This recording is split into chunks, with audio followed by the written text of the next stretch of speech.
We are a technology company. We've been building technology solutions for other domains, and we chose digital signage because we felt like our technology expertise can be used in this field where the cost of these systems tend to be really high, and we used our expertise to build really cost-effective solutions. We chose Android, which is a mobile operating system, to be an operating system for digital signage, and hence all the hardwares that can run Android, which comes out really cost-effective, which tends to be sub-$100 pricing.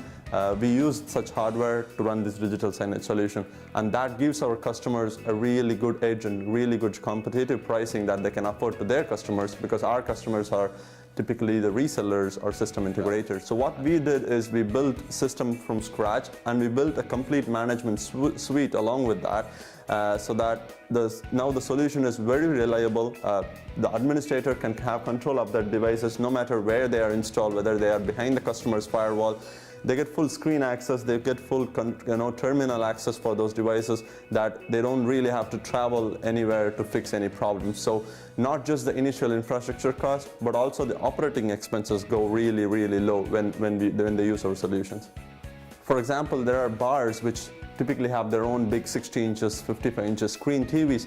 And they have this initial infrastructure already in place, but unfortunately they still end up printing lots of flyers to the people that come into the shop. And we are here to help these bars use their own screens and run advertisements on their own screen, so that they will be able to publish their information onto the customers, so that they save their own money.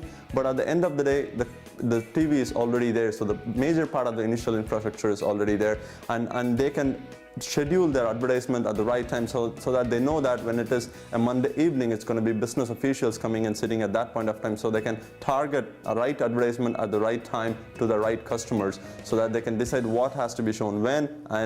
And not just that, our systems are getting more and more intelligent. We are trying to build in more innovative, interactive products into the system. So now the systems can actually see who is seeing the screen, and it can render the content accordingly. So if it is a male looking at the screen, we can show content that is very relevant to a male gender.